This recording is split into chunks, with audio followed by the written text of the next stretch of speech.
My uncle wrote me out of Grandma's will for being gay, so I showed the lawyer what he's been stealing from her estate. The hospice called at 4 in the morning. My grandmother had hours left, maybe a day if we were lucky. I threw on clothes and grabbed my keys, calling Jordan as I ran to the car.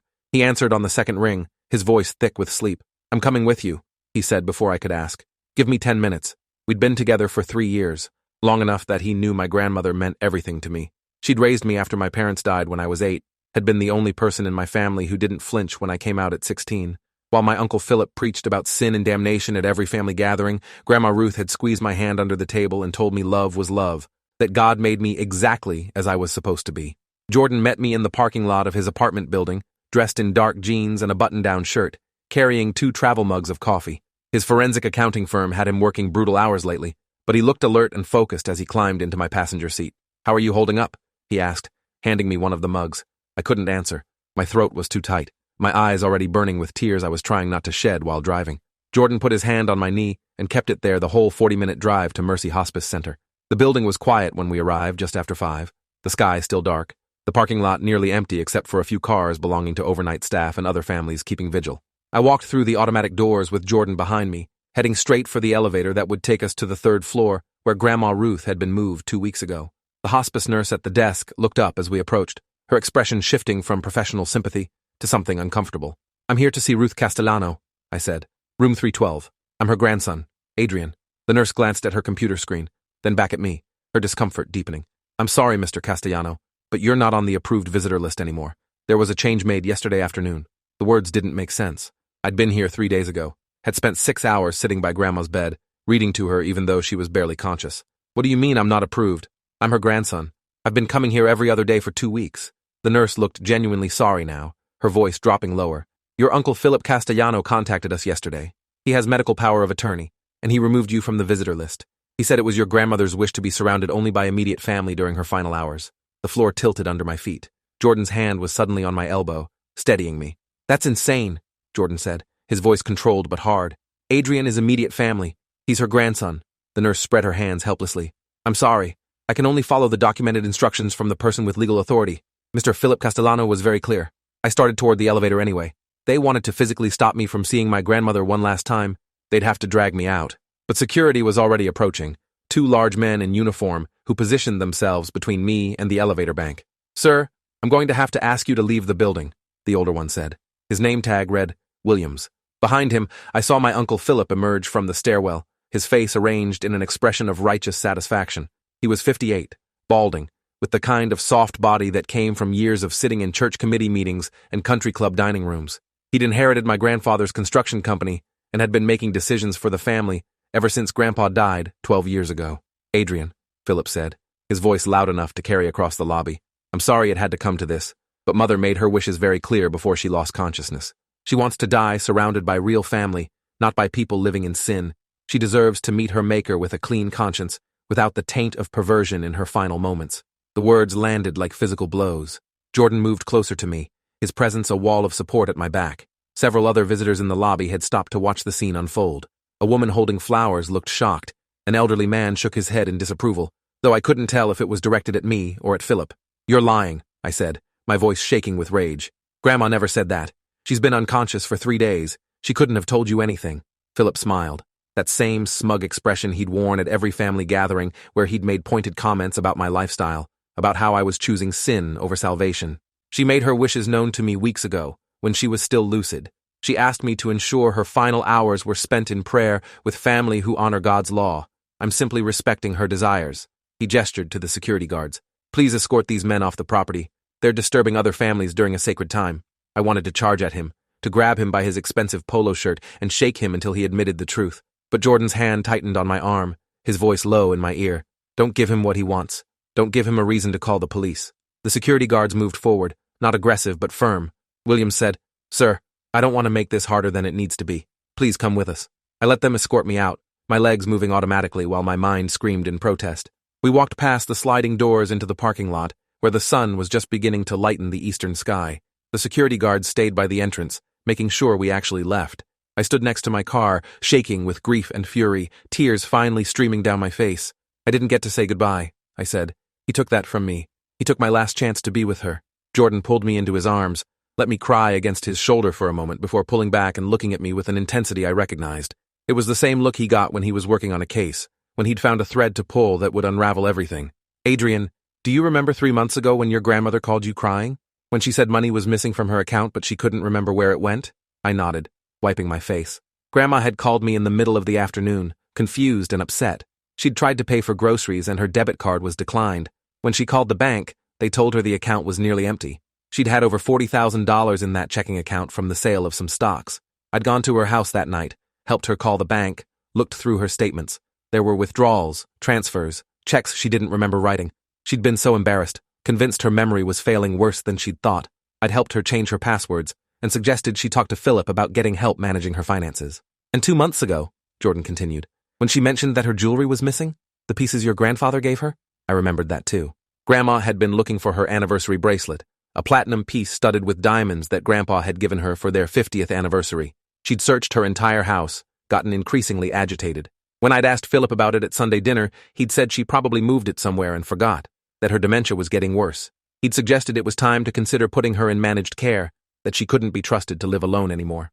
Jordan pulled out his phone, scrolling through something. I've been working on this for the past 6 weeks. I didn't want to say anything until I had enough to be certain. But Adrian, your uncle has been systematically stealing from your grandmother. It started about 18 months ago, right after he got medical power of attorney. Small amounts at first, but it escalated. Forged checks, transferred property deeds, liquidated investment accounts. He's taken at least $300,000 from her estate, probably more. He turned the phone screen toward me, showing me a spreadsheet with dates, amounts, account numbers. I started digging after you told me about that second incident with the jewelry. Something felt wrong about how he handled it. I stared at the numbers, my grief transforming into something sharper and more focused. How did you get this information? Jordan's expression was grim. Some of it is public record, property transfers, business filings. Some I accessed through my firm's investigative resources, and some your grandmother gave me access to herself. Do you remember when I visited her alone 3 weeks ago, when you were stuck at work? She was having a lucid day. She told me she knew money was missing. She knew someone was stealing from her, but every time she tried to confront Philip about it, he told her she was confused, that her memory was playing tricks. He'd gaslight her until she doubted her own reality. Jordan pulled a briefcase from his trunk, the leather worn but expensive. She gave me permission to look into her accounts, signed a notarized document giving me temporary access to review her financial records. She wanted to know the truth before she died. So I've been building a case. I have copies of forged checks with Philip's signature, bank statements showing transfers made during periods when your grandmother was hospitalized and couldn't have authorized them. Property deeds for her rental properties that were transferred to Philip's name using a power of attorney that was executed when she was heavily medicated after her stroke last year. He opened the briefcase, showing me stacks of documents, all meticulously organized with colored tabs and sticky notes. I have photographs of the jewelry he supposedly couldn't find. It's listed in the estate sale catalog from a dealer in the city, the same dealer who sold several pieces of your grandfather's antique watch collection. I have security footage from your grandmother's bank, showing Philip withdrawing cash from her account using her debit card while she was in the hospital. Everything is documented. Everything is verified. Jordan's voice was steady, but I could hear the anger underneath. He's been stealing from a dying woman, from his own mother, and he was going to get away with it. The sun was fully up now, the parking lot beginning to fill with morning shift workers and visitors. I looked back at the hospice building, at the third-floor windows where my grandmother lay dying. We need to get back in there, I said. We need to show someone this before she dies. Jordan nodded. The social worker. Hospice facilities are required to have social workers on staff, and they're mandatory reporters for elder abuse. If we can get to them with this evidence, they are legally obligated to investigate and report to Adult Protective Services. We couldn't just walk back in through the front door where security would stop us immediately. But hospice facilities had other entrances, family areas, staff entrances, emergency exits. We walked around the building, trying to look casual, until we found a side door near the staff parking area. A nurse was coming out, fumbling with her keys and a coffee cup. I held the door for her with a smile, and she barely glanced at us as we slipped inside. The hallway was empty, painted in calming blues and grays, with soft lighting and artwork on the walls. We found the stairs and climbed to the third floor, my heart hammering against my ribs. When we emerged into the third-floor hallway, I could hear voices coming from room 312. My uncle's voice, loud and performative, leading a prayer. Other voices joined in, family members I recognized. My cousin Rebecca, Philip's daughter. My Aunt Margaret, Philip's older sister. Others from our extended family, people who'd stopped inviting me to gatherings after I came out, who'd made it clear my relationship with Jordan wasn't welcome at their tables. They were gathered around my grandmother's bed, performing their righteousness while she lay dying, probably completely unaware of their presence. I walked toward the room with Jordan beside me, the briefcase heavy in his hands. A nurse looked up from the station, started to say something, but I was already at the doorway. The scene inside was exactly what I'd imagined. Philip stood at the head of the bed, one hand on the metal railing, the other raised as he prayed. Lord, we ask that you welcome your faithful servant Ruth into your kingdom. She lived according to your word, raised her family in the light of your truth, and now we commend her soul to your eternal care. My grandmother lay in the center of the bed, so small and frail she barely made an impression under the white blankets. Her face was gaunt, her breathing shallow and labored, an oxygen tube under her nose. Get out, Philip said when he saw me, his prayer interrupted. I told you that you're not welcome here. Security. But I was already moving into the room, Jordan right behind me. Everyone needs to hear what I have to say, I announced, my voice cutting through the murmurs of shock and disapproval. And then you can decide whether to call security. I took the briefcase from Jordan and set it on the tray table at the foot of Grandma's bed, the metal clanging loud in the quiet room. Rebecca gasped. Aunt Margaret clutched her rosary beads. Philip's face went red, but before he could speak, I opened the briefcase and pulled out the first document. This is a forged check, I said, holding it up so everyone could see. Dated 8 months ago for $15,000, made out to Philip Castellano. The signature is supposed to be my grandmother's, but she was in the hospital recovering from pneumonia on this date. She was sedated and couldn't have signed anything. I pulled out another document. This is a property deed transfer for the rental house on Maple Street. The property was worth approximately $170,000. It was transferred to Philip's name 6 months ago using a power of attorney document that was executed while Grandma was on morphine after her stroke. Philip lurched forward, trying to grab the papers from my hands, but Jordan stepped between us, his presence solid and immovable. Touch him, and I'm calling the police, Jordan said quietly. Actually, we're calling them anyway. I pulled out more documents, spreading them across the bed, my hands shaking but my voice steady. Here are bank statements showing systematic withdrawals from her savings account. $20,000 in March, $30,000 in April, $15,000 in May, all transferred to accounts in Philip's name. Here's documentation of her jewelry collection being sold to an estate dealer for $73,000. The same jewelry Philip claimed was lost. The room was completely silent, except for the sound of my grandmother's labored breathing and the quiet beep of her monitors. Rebecca had moved away from her father, her face pale with shock. Aunt Margaret was staring at Philip with an expression I couldn't read. You're lying, Philip finally managed, but his voice had lost its confidence. Those documents are fabricated. You're trying to slander me because I won't accept your lifestyle. This is revenge because Mother chose to exclude you from her final moments. I pulled out the last document, the one that would end this. This is a notarized statement from Grandma Ruth herself, signed 3 weeks ago during one of her lucid periods. She gave Jordan permission to investigate her finances because she knew someone was stealing from her. She knew it was you, Philip.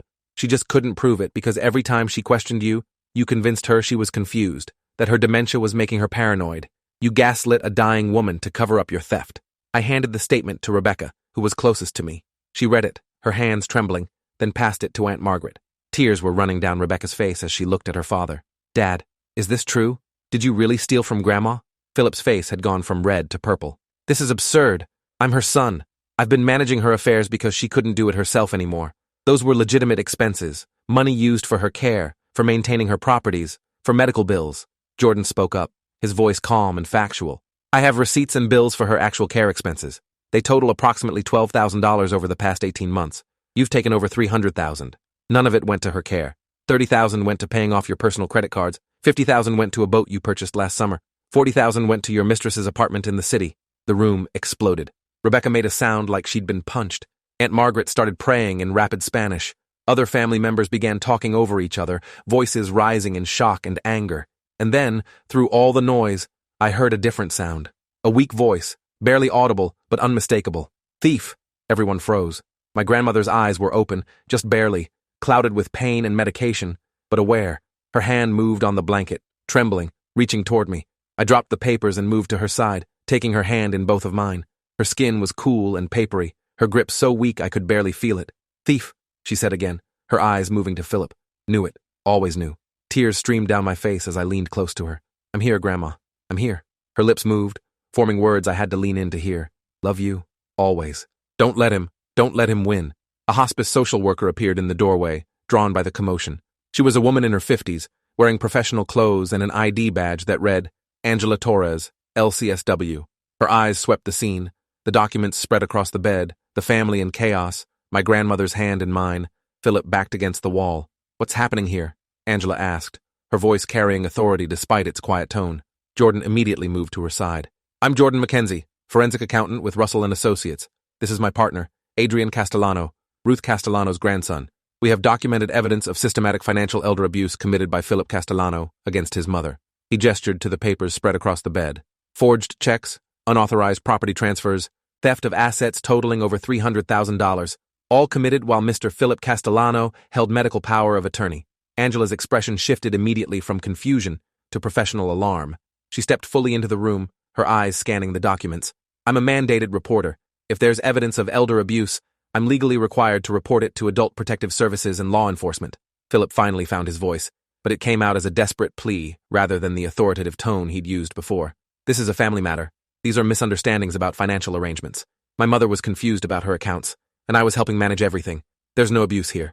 Angela picked up the notarized statement, read it carefully, then looked at Philip with an expression of cold professionalism. This document gives Mr. Mackenzie permission to investigate Mrs. Castellano's financial affairs. If his findings are accurate, this isn't a family matter. This is a crime. She pulled out her phone. I'm calling Adult Protective Services now, and I'm contacting hospital security to ensure all evidence is preserved. My grandmother's hand tightened on mine, the pressure so faint I might have imagined it. Her eyes were closing again, the effort of staying conscious too much for her failing body. But I'd heard her speak. I'd heard her call Philip what he was. I'd heard her tell me she loved me, that she'd always loved me, even when she couldn't defend me against her son's bigotry. The next hour was chaos. Adult Protective Services sent an emergency investigator who arrived within 30 minutes. Police officers came to take statements and collect evidence. The hospital's security team secured the room, photographing all the documents Jordan had brought. Philip was escorted to a private conference room for questioning, protesting the entire way that this was all a misunderstanding. Rebecca sat in a chair by the window, crying into her hands while her husband tried to comfort her. Aunt Margaret had gone to the chapel to pray.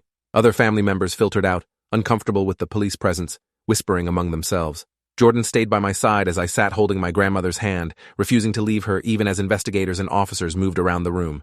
A detective named Carlisle, a woman with steel-gray hair and sharp eyes, interviewed me extensively about what I knew of my grandmother's finances, about when I'd first noticed problems, about my uncle's behavior over the past year. I told her everything. The confused phone call about missing money, the jewelry that disappeared, the way Philip had isolated Grandma, convincing her she was losing her mind, making her doubt her own memories. I told her how he'd removed me from the visitor list, how he'd tried to keep me away from my grandmother during her final hours. Detective Carlisle took notes on everything, her expression growing more grim with each detail. Mr. Castellano, she said when I finished, I need you to understand that this is going to be a complex investigation. Financial elder abuse cases can take months to fully prosecute, but based on the preliminary evidence Mr. Mackenzie has provided, we have probable cause to arrest your uncle. Jordan handed over copies of everything in his briefcase, keeping the originals for his own files. The detective examined each document carefully, asking questions about sources and verification methods. Jordan answered with the precision of someone who'd testified in court before, explaining his methodology, citing specific banking regulations and fraud statutes. I've been building this case for 6 weeks, Jordan said. Every document is verified, every transaction is traceable. Mr. Philip Castellano has been systematically looting his mother's estate, and he used her declining cognitive function as cover. When she started to question the missing money, he convinced her family that her dementia was worsening. He isolated her from anyone who might have helped her, including her grandson. Detective Carlisle looked at me with something like sympathy. Your uncle tried to keep you away because he knew you'd figure it out. You were the threat to his scheme. I looked down at my grandmother, her breathing even more labored now, the spaces between breaths growing longer. The hospice nurse checked her vitals, adjusted her medications, spoke to me in a gentle voice about what to expect in the next few hours. She's declining rapidly, the nurse said. The stress of everything that's happened has accelerated the process. It's time to say your goodbyes. I wanted everyone else out of the room, but the investigation was ongoing, people moving in and out with questions and procedures. Finally, Angela intervened. She cleared the room of everyone except Jordan, myself, and the nurse. Give this family privacy, she told the detective. You can continue your investigation after Mrs. Castellano passes. Carlisle agreed, taking her evidence and her team into the hallway. The sudden quiet felt surreal. Just an hour ago, this room had been full of my uncle's performance of righteousness, his cruelty disguised as faith. Now it was just me, Jordan, my dying grandmother, and the steady beep of monitors marking time. I pulled my chair as close to the bed as possible, holding Grandma's hand in both of mine, my forehead resting against her arm. I'm so sorry this happened to you, I whispered. I'm sorry he did this. I'm sorry I didn't figure it out sooner. I felt Jordan's hand on my shoulder, steady and warm. Time moved strangely after that. Hours compressed and expanded. The nurse came and went, checking readings, adjusting comfort measures. Angela stopped by to tell us that Philip was being arrested, that criminal charges were being filed for financial exploitation of an elderly person, forgery, and theft. Rebecca came back, apologized to me through tears, said she'd had no idea what her father was doing. I believed her. She looked shattered. The foundation of her world cracked open. Aunt Margaret returned from the chapel and sat in the corner, praying her rosary, but she met my eyes when I looked at her and nodded once. An acknowledgement, an apology. Other family members came to say goodbye to Grandma, some avoiding eye contact with me, some offering awkward apologies for years of exclusion and judgment. I didn't have the energy to accept or reject their words. My entire focus was on the woman in the bed, the woman who'd raised me, who'd loved me unconditionally, who'd fought against her son's theft even as her mind failed her. As the sun began to set, painting the room in orange and gold light, my grandmother's breathing changed. The nurse had warned me this would happen, that there would be a period called active dying when the body began its final shutdown. I held her hand tighter, told her I loved her, thanked her for everything she'd given me. Jordan stood behind me, his hand on my shoulder, present but quiet, giving me space to grieve. And then, with no drama or struggle, between one breath and the next, she was gone. The monitor's steady beep became a long, flat tone. The nurse moved forward to check, then nodded. She's passed. I'm so sorry for your loss. I sat there holding her still warm hand, tears running down my face, feeling the weight of everything that had happened in the past 12 hours. She'd been stolen from in life and nearly stolen from in death, but in the end, the truth had come out. In the end, she'd opened her eyes and seen her son for what he was. In the end, she'd reached for me, chosen me, loved me. That was what I would carry forward. 2 days after my grandmother's funeral, Philip was formally charged with 12 counts of financial exploitation and fraud. The district attorney called it one of the most egregious cases of elder abuse their office had prosecuted. He eventually pleaded guilty to avoid trial, receiving an 8-year prison sentence and full restitution orders. I inherited what remained of Grandma's estate, as she'd originally intended before Philip rewrote her will. Thanks for watching through. If you want more stories like this, subscribe now and drop your thoughts in the comments.